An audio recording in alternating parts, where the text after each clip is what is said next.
agitating the wrap-up on the Butcher Benton package. I'm Lieutenant Dick Chasen. This hadn't been a routine case, and to find the answer, I've had to put a lot of little pieces together. It began on the day most cases can be called closed. It was the day before the butcher was to be executed. He was visited by his attorney, Paul Lowe, in the death house. It was at this first meeting the Butcher Benton case took its first switch. Well, that's it, Butcher. The evidence against you was so strong, the governor turned down your appeal. You're a rotten liar, Lowe. You started railroading me from the beginning of the trial. And now you're still trying to throw me curves. Look, I don't blame you for being edgy, but get this straight. I didn't double-cross you. I never worked harder for a client. You mean you never worked harder for a client to get him sentenced? You were a fool, Butcher. If you hadn't tried to double-cross Squeamy Ellis and Joe Marcelli, they wouldn't have turned state's evidence against you. But you had to get greedy. You wanted to keep the whole $600,000 for yourself. Well, the boys got sore, and I don't blame them. It was all your idea. You planned the whole job. You hired us. When you found out I'd staged the money, you decided it was time for me to die. You got those two crumbs to turn state's evidence on me. You stinking rotten mouthpiece. We both know that isn't true, Butcher. Now, look, what's the sense in not giving me the money? It's not going to do you any good. Well, I'll have the satisfaction of knowing that none of you three crumbs are going to spend it. What about Eva? Don't you owe her something? You tell me where the money is, I'll see that she gets your share. I've got a different idea. I'm going to kill you and Squeamy and Joe. Then I'll take care of Eva myself. You thick-headed ape, you're gonna die tomorrow. Remember what I said? I'm gonna get you, all three of you. Even for you, Butcher, that'd be quite a trick. So long, dead man. Remember what I said? I'm gonna kill you, all three of you.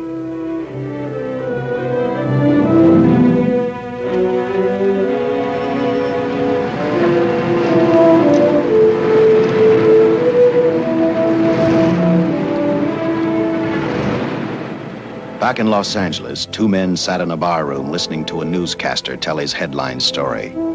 He played up big the butcher's threat to kill Paul Lowe, Squeamy Ellis, and Joe Marcelli for their having turned state's evidence against him.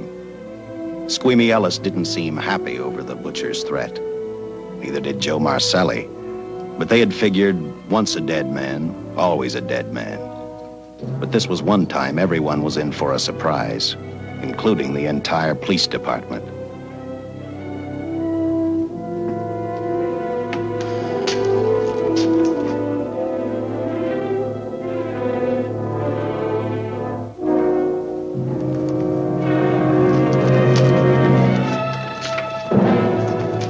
You seen the headlines, Captain? Teletype just came in from San Francisco. Butcher's execution is set for 5 o'clock this afternoon. And like the newspapers say, he still refuses to talk about that stolen money. Well, I still have hopes of coming up with something. That's what I dropped by for, Dick. With Butcher's execution, the department's marking it case closed. That means you'll be reassigned. I've spent a whole year trying to break this case. As far as I'm concerned, Butcher's death is just the beginning. Of course, I can't prove it, but I think that Paul Lowe was the top man. And even though I have to keep working on it while off duty, I'm going to get Lowe, Squeamy Ellis, and Joe Marcelli. Okay, Lieutenant. Officially, I've taken you off of the case. Unofficially, I wish you luck. Do me a favor. Keep me posted. Will do. Thanks, John. I headed for Eva Martin. She worked in a local burlesque house. I'm a cop, and my job is to ask questions and get answers. So I decided I might as well start again with her.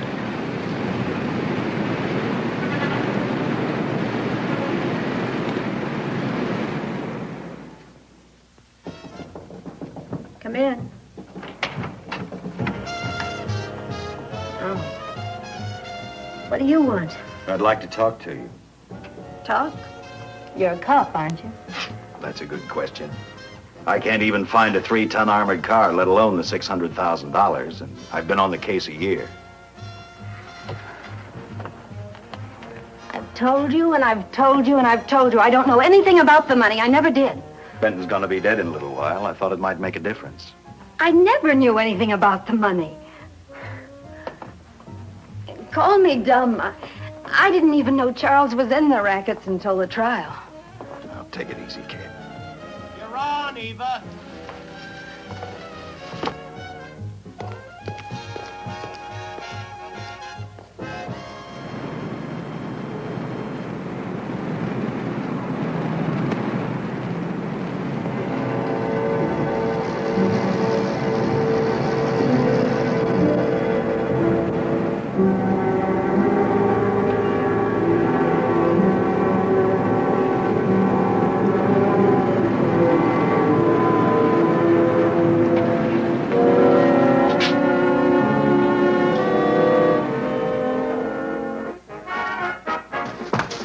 Honey, here's your wrap.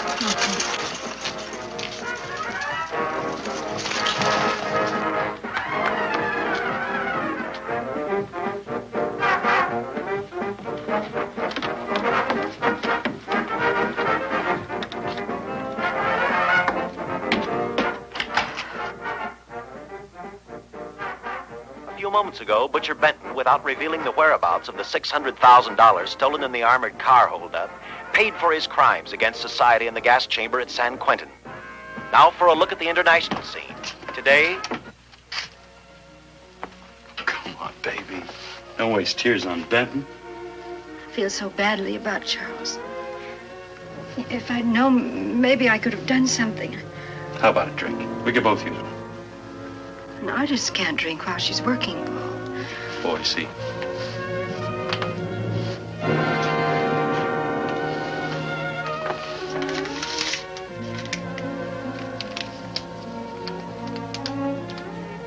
What's that? Well, now what's the matter? It's a message from Charles.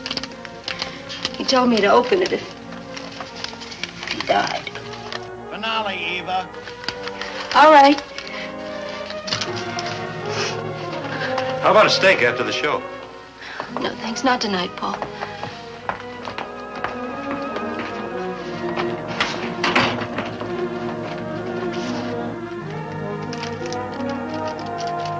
I didn't find out until much later, but Paul Lowe, in opening the letter the butcher had given Eva, found a map outlining a section of the city sewer system, and clearly identified was the spot where the butcher had hidden the stolen payroll.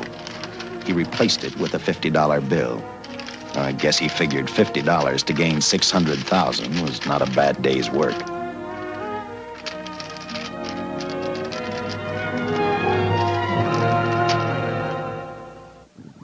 And a few hundred miles away in San Francisco, the case took another switch, which turned the next 72 hours into one long, hideous nightmare. Dr. Bradshaw, a distinguished biochemist, was making preparations for a final experiment which he hoped would lead the way to a cure for cancer. He'd been successful with laboratory animals. The last step called for a human body. And Dr. Bradshaw's assistant quickly made a deal with a local mortuary and returned to the laboratory with the dead body of Butcher Benton.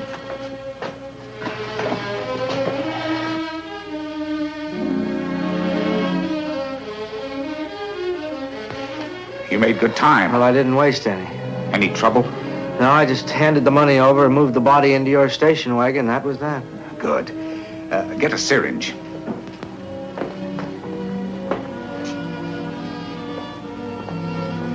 He's in good shape. Well, I hope so.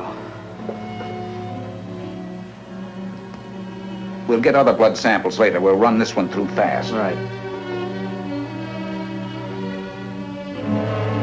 Now wheel him into the machine and then raise him. Right.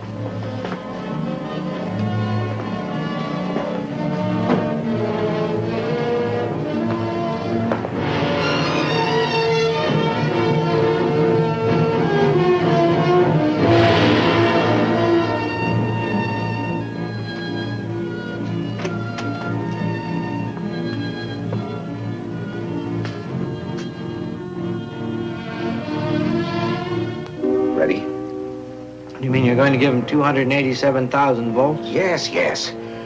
I'll get the fluoroscope set. We'll check with that before we start dissecting. Turn off the lights.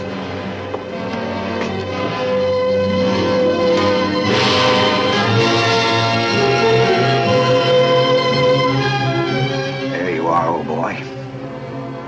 If you respond properly and my theory is sound, you'll be more famous dead than alive. Throw the switch.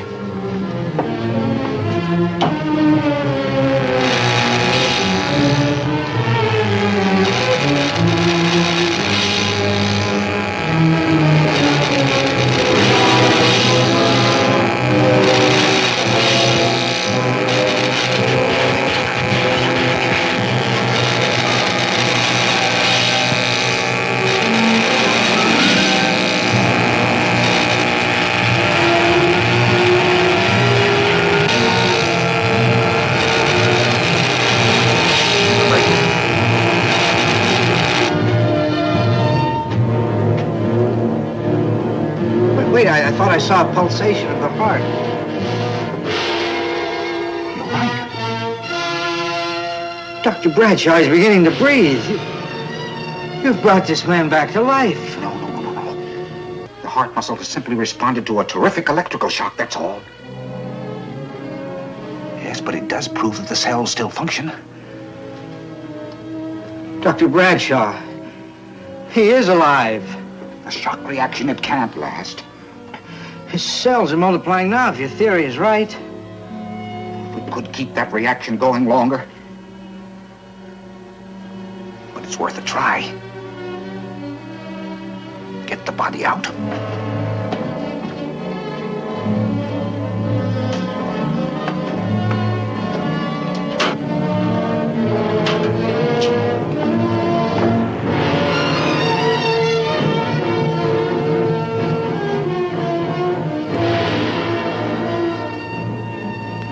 Get some adrenaline from the supply room. Some amyl nitrite, too.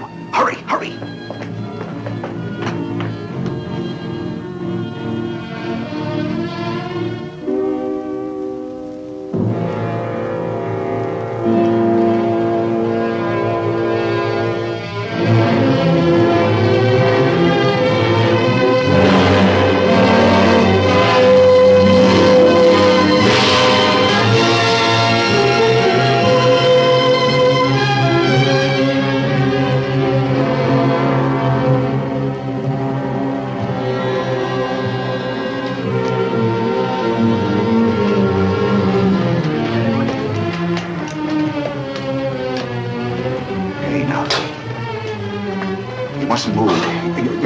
Stand the strain. Now you must lie still. Please. Easy now. Easy.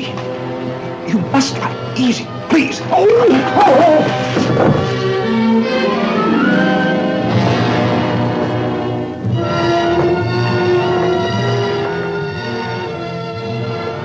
Dr. Bradshaw's experiment had given life back to the butcher. He tried to talk, but the electrical voltage had burned out his vocal cords. Yet it hadn't destroyed his brain. He knew who he was. He knew who he hated.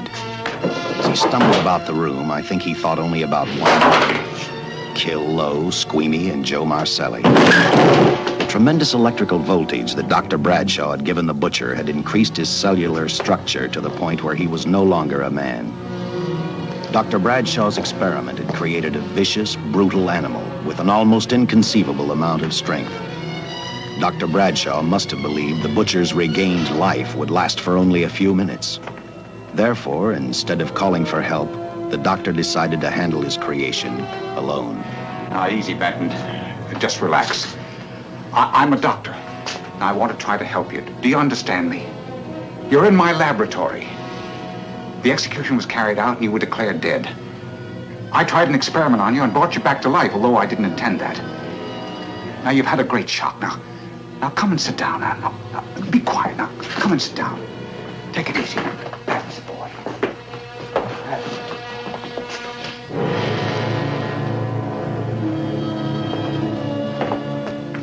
Careful. His reactions are violent. How do you explain this? Each cell must have multiplied 100 times, perhaps thousands. His strength is unbelievable. No, it's too late for the amyl nitrite. I want to get some blood samples, make some tests on him, find out what's happened. Get me a syringe.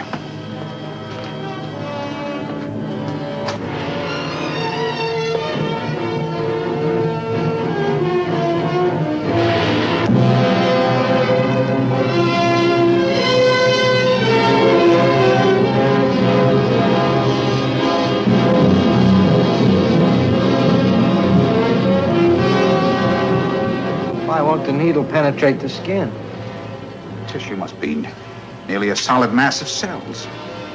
How are we going to get the blood sample? Surgically, perhaps.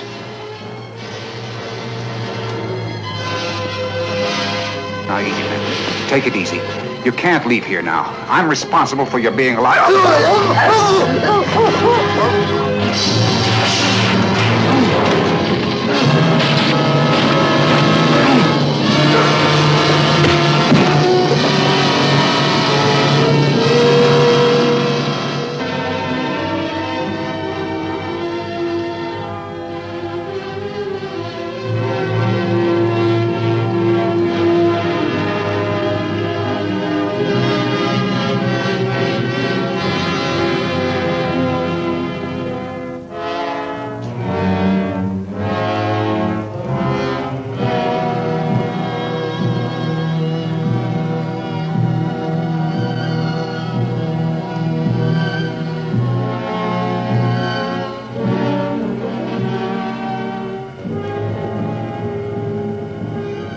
Towards the end of this case, Captain Lauder and I found out the doctor and his assistant had been murdered.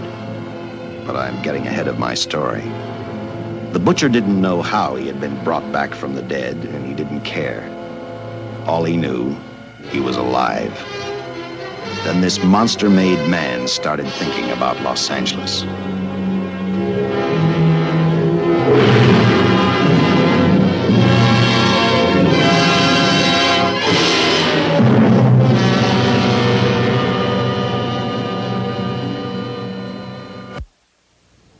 On that very night back in Los Angeles, I decided to stop playing detective for a little while. I went to the burlesque house to ask Eva to have dinner with me. After all, the butcher was dead, and if I got lucky, sooner or later, I figured Paul Lowe would lead me to the stolen payroll. In a way, that possibility made me even feel better. It's not fair to watch the show from backstage. Next time, I'll pay admission. I take it by that remark you like my routine. Yeah, you're pretty good. What I can't figure out, though, is why you stay in a place like this. It shouldn't be hard for someone like you to get a job in a class spot. If you weren't a detective, I'd be willing to bet with a line like that your next remark would be, how about dinner? Well, not exactly dinner, but a hamburger might be a good idea. If you're asking in an official capacity, I can't say no. I'm off duty. For the past 6 months, all I've ever called you is Lieutenant Chasen. Do you have a first name?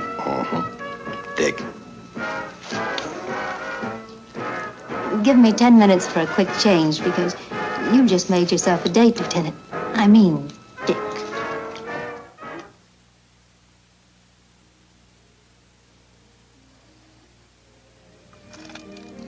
You know something, Dick? I haven't had hamburger in the front seat of an automobile with a guy in a lot of years. Well, from now on, we'll do it more often. It's funny. I always figured a policeman wasn't really a human being. I mean, unless he was arresting someone or trying to solve a case, he was unhappy. Shows you how wrong you are. In fact, everyone on the force gets fed up occasionally with the job they do. Maybe we're more human than anyone else. We see so much trouble, we get to hate the word. But as long as the world's filled with people, there'll have to be men who enforce the laws. What made you join the department? Now, who's making with the questions? No, honest, I'd like to know. Well, it's really a very short story. When I got out of the Air Corps, I knocked around for a while.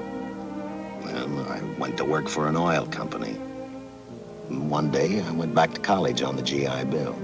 just before graduation, I noticed all about the police department exams. Seemed a pretty good thing to do with your life, so I took the exams, passed, then went on from there. If I ask one more question, will you give me a straight answer? Try me. Am I still part of the Charles Benton investigation? I mean, right now. I don't think so. As far as the department's concerned, when Benton was executed, the case was marked closed. But inside of me, that's not good enough. I don't follow you. You know, the $600,000 is still missing. And a fast-talking underworld lawyer like Paul Lowe is walking around a free man. Someday, no matter how long it takes, I'll get him and the money. Until I do, the Benton case for me is not closed. I give you my word, Dick. Charles Benton never told me anything about the money. Oh, I've been sure of that for a long time. But how did you ever get mixed up with anyone like the butcher? As trouble ever started, just happened. I had a roommate who used to date Benton all the time. One day she packed and left for Chicago. Benton carried a torch for her, and he used my shoulder to cry on. First thing I knew, we were having dinner together, and a few weeks later, I was labeled by the police as this #1 suspect and Benton's girl. But it was never like that. I made only one mistake. I felt sorry for him. You mean, until he was arrested for the robbery and the killing, you had no idea how he earned a living? I know this is going to sound crazy, but I only went out with Benton a couple of times. And all we ever talked about was Madge, my old roommate. The last time I saw him, he tried to get too friendly, and that's when I told him he had the wrong girl. But like I said, I'd already made my mistake. What about the burlesque house? How do you two fit together? You sound like a lot of other people. I left a small town a couple of years ago because I won a beauty contest, and the first prize was a screen test. After which, nothing happened? That's right. Only, it was pretty rough. And then one day I read an ad about girls wanted for a burlesque show. I auditioned and I got the job. You know something? It's like any other job. If you're looking for trouble, you can find it even in a schoolroom. Well, when the screen test didn't work out, though, why didn't you go on home? Well, first you have to have a home to go back to. My folks are dead, so Los Angeles was as good as any place else. I don't know about you, but I do 8 shows a day, and at this hour I'm bushed. I know what you mean. Mind if I drive you home? No. And I'll tell you something else. I haven't minded anything about tonight. Not even the hamburger. I kept playing tag with Lowe. He made 4 telephone calls. 3 of them didn't interest me, but one did. The one to Joe Marcelli. I watched Joe head for his meeting with Lowe, and for some unknown reason, I began to get the feeling that this case was finally about to explode in my favor. You see what I mean? Well, look at that, will you? I seen him stagger on 2 legs, but he's doing it on 4. Shut up, you flea bag. Well, look who's calling names. At least I ain't a squealer, a stoolie. I warned you before. All right, Harry, that's enough. I'll take care of him. I want to talk to him. Okay, Mr. Lowe. With any future business you've got with this psycho, take care of it upstairs in your office. He keeps showing around here, sooner or later he's going to get slugged, cripple or no cripple. All right, shut up, Joe. Sit down.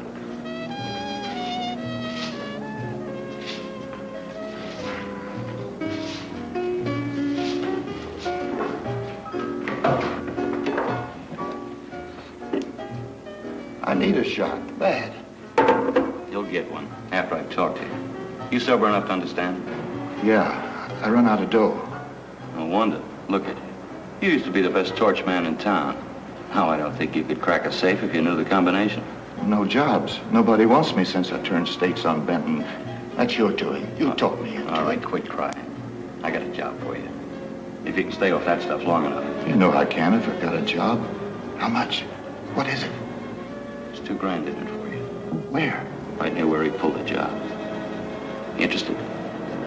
$2 grand ain't much out of 600,000. There'll be other expenses. Besides, that money's plenty of it. Now, you want it or do I get another boy?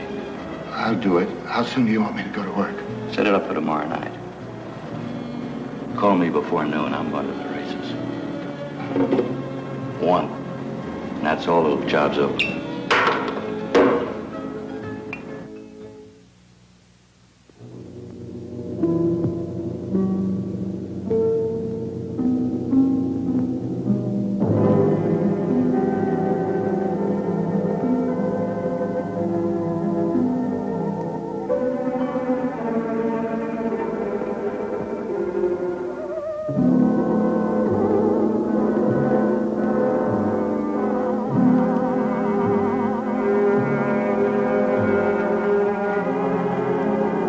Butcher was walking slowly toward Los Angeles. He'd traveled through wooded hills to prevent being seen by anyone. Finally, he came to a quiet road. He stopped to get his bearings. And then he saw her. He saw something else. An automobile. For the butcher, that rang a bell. With a car, he knew by the next afternoon he'd be in Los Angeles in plenty of time to catch up with the 3 men who had double-crossed him.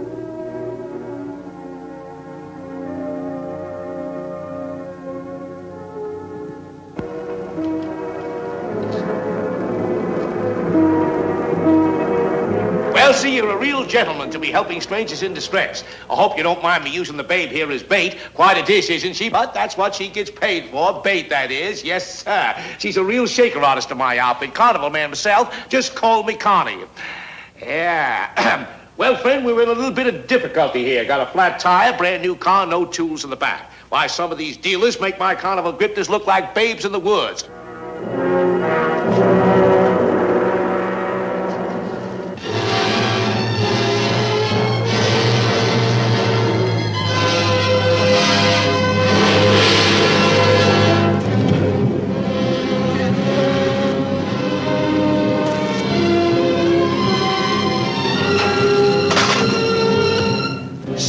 Holy. Say, who you with, friend? Let it down. Let it down. No matter who you with, friend, believe me, I can do better for both of us. I'll make a fortune for the both of us. Oh!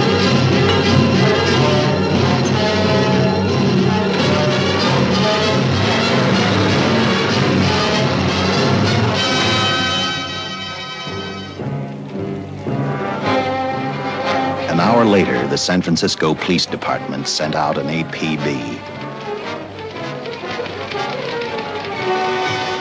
Squads were sent to various parts of the countryside.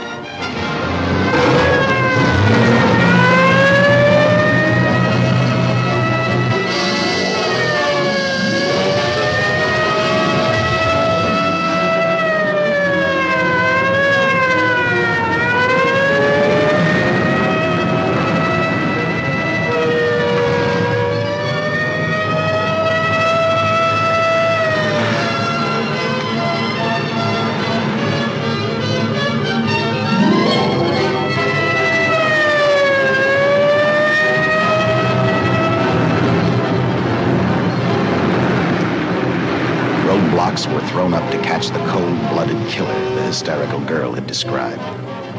Each squad kept reporting back to central headquarters, and each of their stories was the same. So far, none of them had spotted the car the killer was driving. Orders were given to shoot to kill, because from the girls' further accounts, they realized they were dealing with a maniac.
I trust that this information will answer all of your questions. If I can be of any further service, let me know. Sincerely, J.I. Louder, Captain Police, L.A. Here's another all points from CHP, Captain.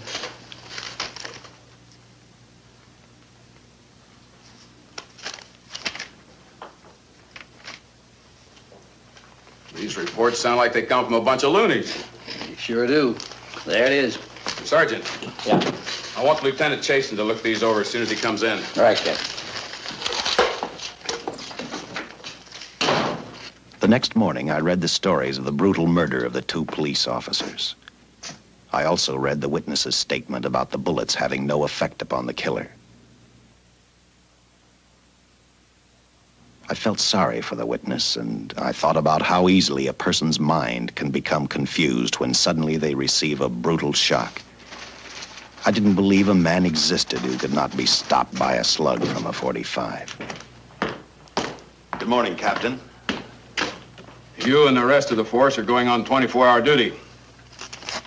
Seen the headlines? You mean this guy that's running amok up north?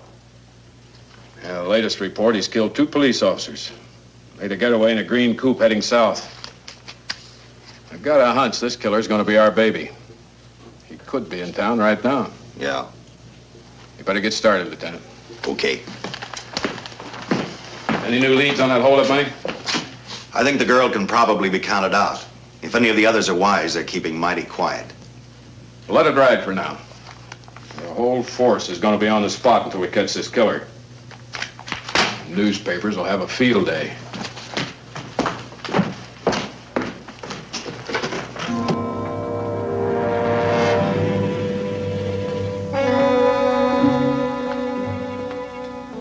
We were wrong about 2 things. The killer was already in our city, and we didn't know he was Butcher Benton.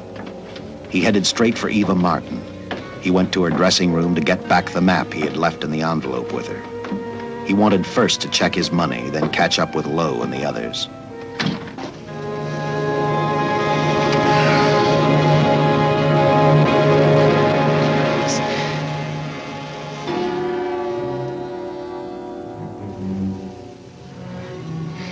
Can't be. But you do look like him. Only different somehow.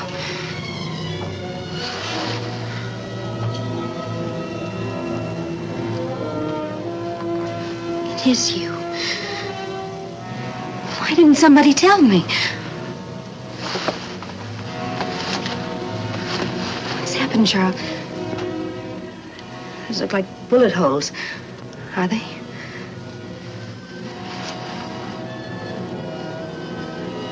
There isn't even a mark.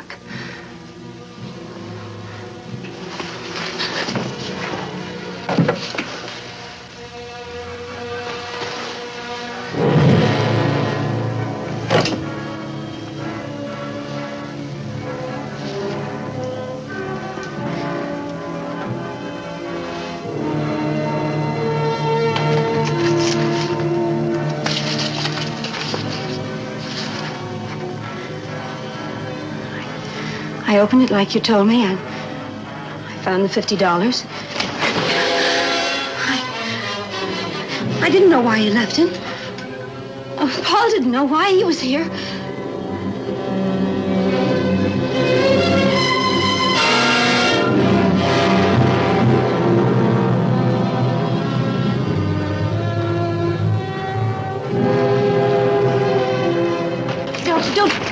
Don't think crazy. The name of Paul triggered his hate. He left her dressing room and started for Squeamy Ellis and Joe Marcelli's place. Because he knew, with them out of the way, Paul Lowe couldn't open the strongbox where the money was hidden. He thought of Squeamy and Joe first. He was saving Paul Lowe for last.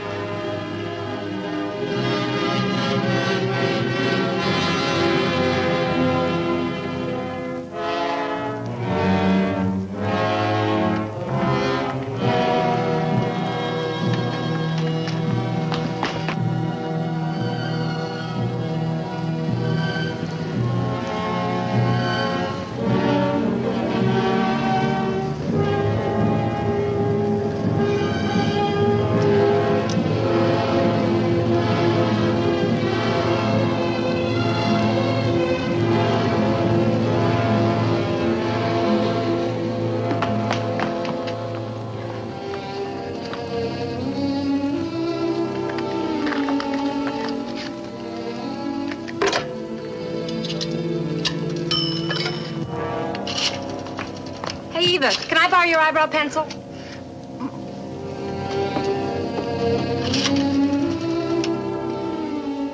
Operator, get me police headquarters. Lieutenant Chasen, please.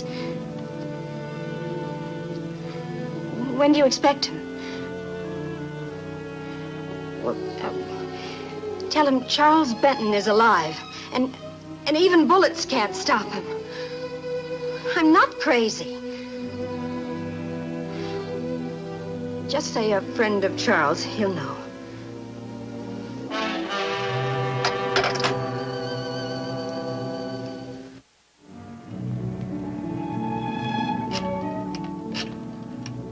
After leaving a message for me, Eva telephoned Squeamy Ellis. She tried to tell him the butcher was alive and on his way over to kill him. Squeamy didn't believe her, and in a way you couldn't blame him. Who in their right mind would believe a man had returned from the dead? What Squeamy actually believed was that the butcher, before his execution, had hired a killer to carry out his threat.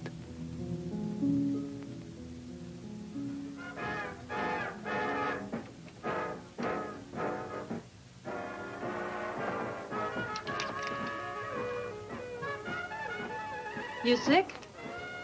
What? You don't look so good to me. 10 minutes, Eva. All right. Say, Eva, I could take over the matinee trick for you. What? It's easy. Look, Eva, I can do it. Scub-up-de-doo-doo-doo. Oh, Francine, I just thought of something. Yeah? Eva agreed to let Francine do the show. She hoped she'd be able to interrupt the butcher before he arrived at Squeamy's hotel. Or, failing that, at least be able to warn him to stay out of sight.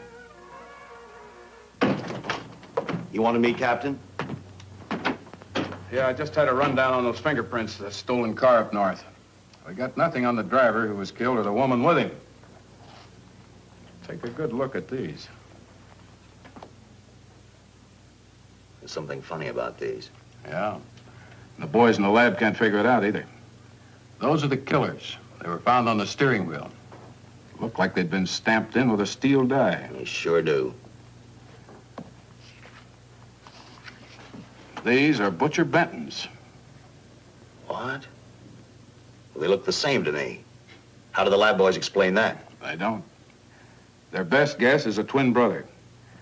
An identical twin could have the same pattern of whorls with only slight variations. Ever hear of the butcher having a twin brother? No. Even if he did, it wouldn't explain these freak prints. You didn't pick up your message, Lieutenant. Some wacky dame calls you. And she says Charles Benton is alive, and bullets won't stop him. If we buy the twin theory... Who was she? Where'd she see him? Well, she wouldn't leave her name.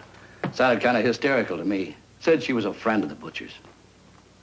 Eva Martin. Get over to the Follies and see what that girl knows. Yeah. Some guys have all the luck. I never drew an assignment to the Follies.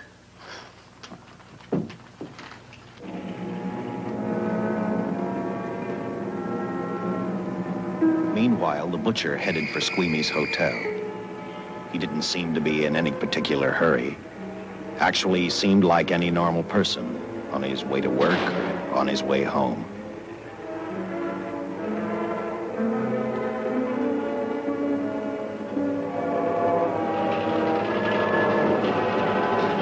He rode up Angel's Flight, arrived at the top, scanned the hotel building, and then noticed the only exit from Squeamy's apartment, a fire escape.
Butcher was figuring his next step.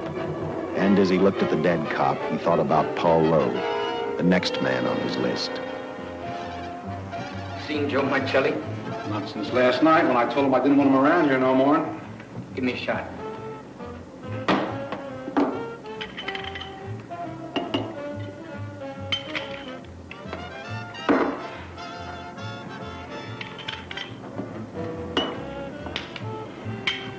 Look, I need help. Just found out that Benton hired a killer to get me. He's after Joe, too. Then drink up and get out. I don't want no trouble around my place. You're a real pal. Drink up and get out, I said.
Operator, get me the police!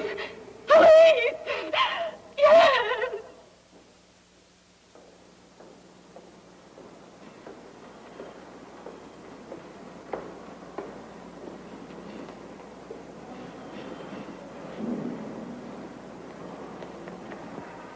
What's happened? A guy named Squeamy got thrown from the 5th floor. He's deader than a mackerel. Customer of mine. You mean Squeamy Ellis? Yeah, that's it. Just Squeamy. No one else was killed. Ain't one enough?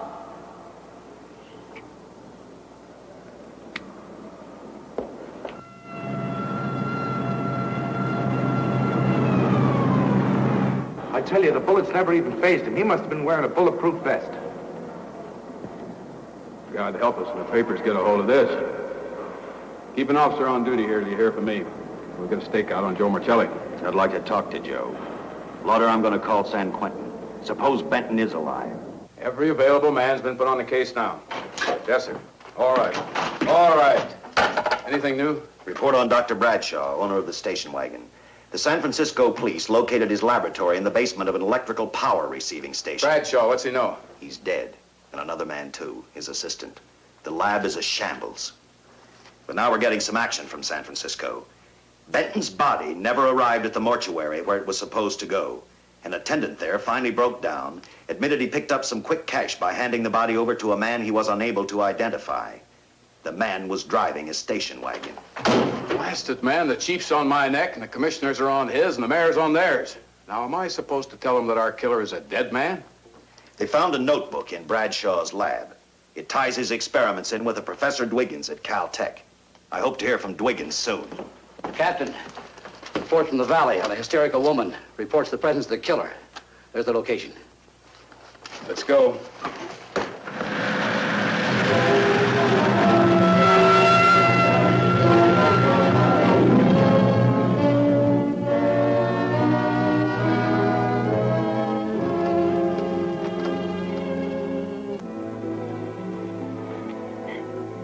You and your boyfriend had a little fight, and he got out of the car to take a walk. You noticed that he walked down toward the sump area in the direction where you'd seen those lights a short while before. What happened then, miss? Please try to tell us. Well, I just sat there a few minutes, I guess. I was pretty mad. Then there was a loud crash, like heavy metal, sort of, from down here. I got out of the car to get a better look. I heard Jimmy cry out something. I couldn't make out the words. Then down here, in a patch of light, was Jimmy. And coming toward him was this man. Big man. Lifted Jimmy up over his head like he didn't weigh a thing. Jimmy screamed. Just once, before he broke Jimmy's back. I heard it snap, not far away. Then I started running till I found this house. They let me use the phone. Thank you, miss. We'll see that you get home right now. O'Malley, see that the young lady gets home all right. Paul Lowe, while driving to his office, heard a radio commentator report the murder of Joe Marcelli. And what shocked him most was when the broadcast identified the killer as possibly being the butcher. Lowe headed straight for Eva Martin at the Burlesque Theater. Oh, you gave me a start, Mr. Lowe. What are you doing here? Where's Eva? Oh, I'm taking her place. I'm going to wear her costumes. What's it to you? I asked you, where's Eva? Hey, don't get physical. Well, watch your tone of voice, Buster. I told you. Little Eva isn't here. I could see that for myself. Where is she? She's at police headquarters. That's where she is. Yes, sir. No, sir. Captain Lauder's still with the mayor. The killer dropped out of sight. He was last seen in the Hollywood area. Yes, sir. We know he's dangerous. Every angle's being covered. Yes, sir. I'll tell him.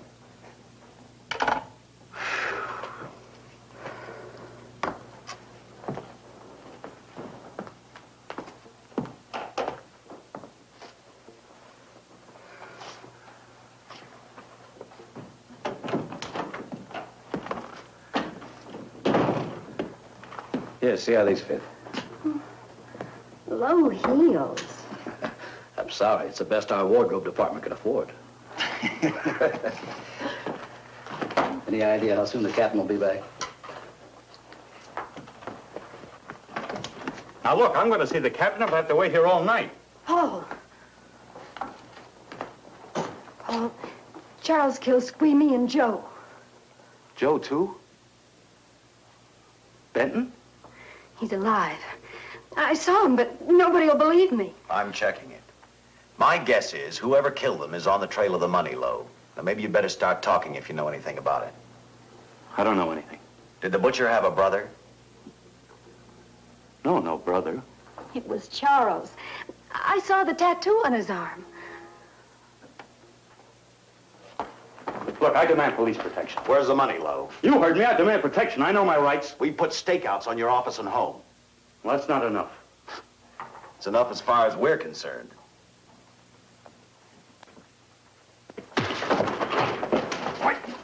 Now you gonna book me, Sergeant? Then throw away the key.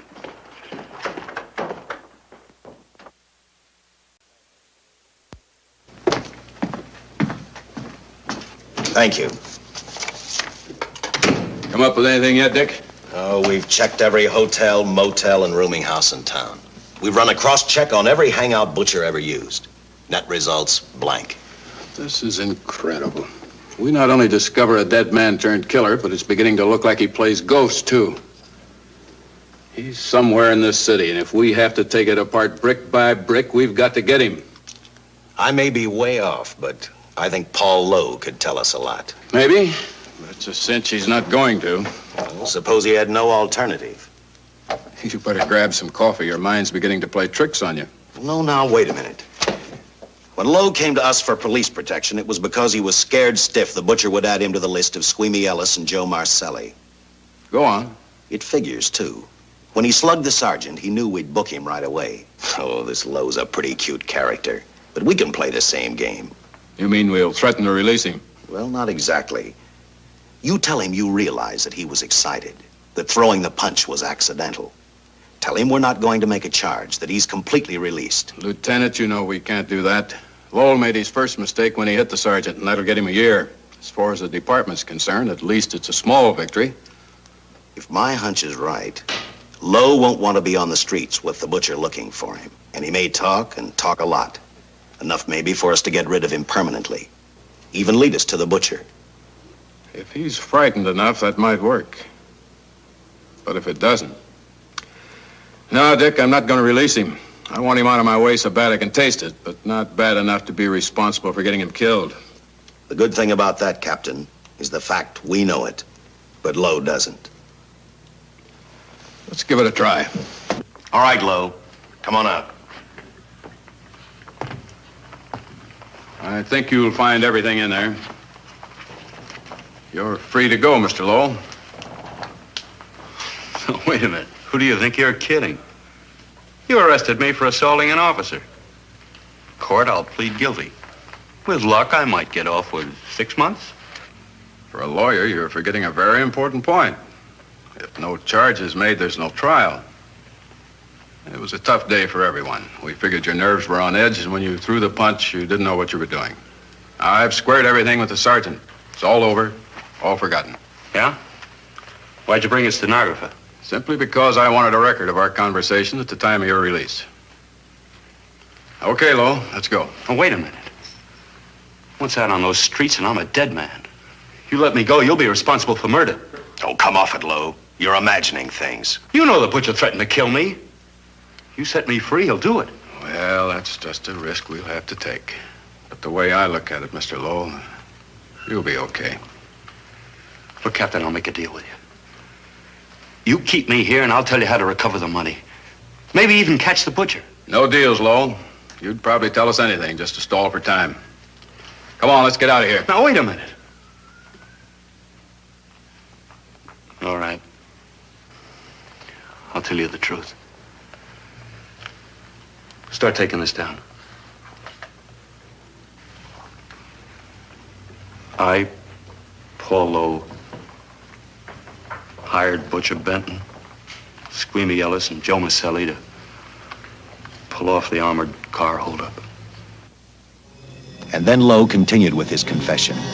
He told us about finding the map. He showed us the exact location of where the Butcher had hidden the stolen payroll. And he gave us a most important answer. The explanation as to how the Butcher was able to elude detection. His means of escape was the sewer system beneath our city.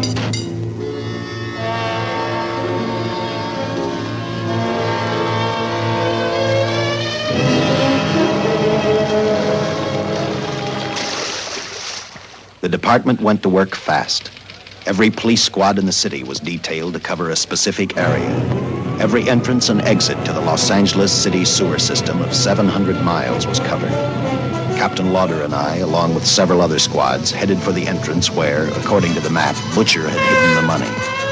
Our job was to stop him, and that made me think of one specific question. when we found him, could this monster be stopped?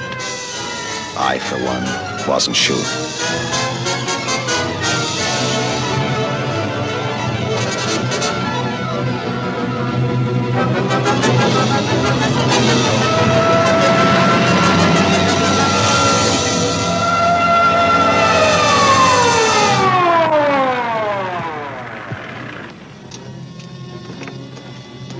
Everything all set, Lieutenant? City engineers mapped out each possible exit. The squad of officers are spotted at every point. If the butcher can be caught, now's the time. Well, after I talked to Caltech, I called on the fire department for a little help. The professors thought a flamethrower might stop him. Flamethrower? I suppose their boys have had a chance to join our squads by now. I see we have one with us here. Have you thought about what'll happen if this doesn't work? No. I've been praying too hard that it will work.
This is where we split up.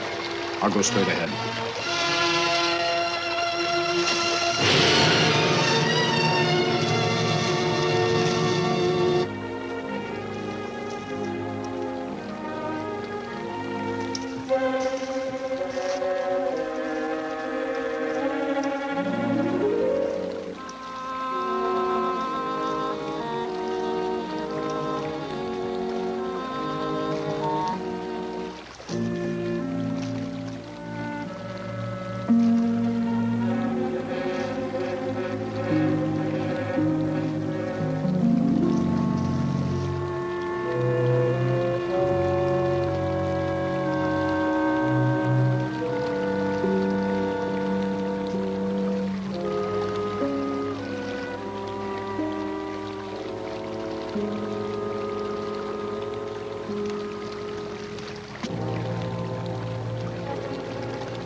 If this map's right, we're off our course.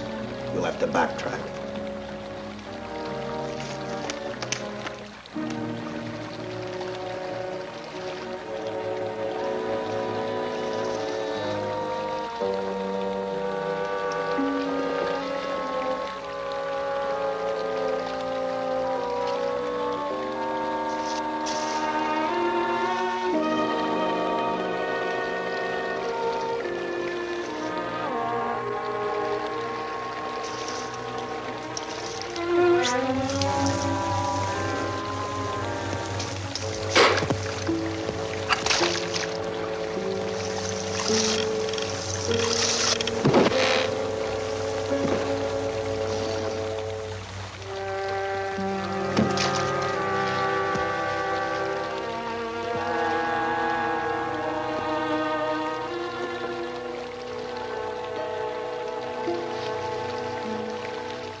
Let him have it.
And the tremendous shock of electricity that brought the butcher back to life destroyed him. The $600,000 stolen in the armored truck robbery has been recovered. Case closed. Well, here are the scientist's comments for your records. I had to fill in a few spots with my own guesses, but I guess that's about the size of it. Did you get any sleep? Oh, some. Not much. How's the girl today? Well, I called the hospital about an hour ago. She'd gone. Gone? Where? Well, she told him she was a working girl and that she'd been away from the job too long already. Quite a girl. Yeah. Say, how about that time off I've got coming? 48 hours, beginning right now. Get some rest, Dick.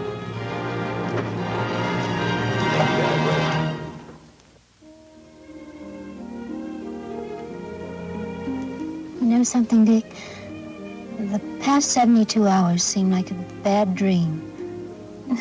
That rest in the hospital today really gave me a new lease on life.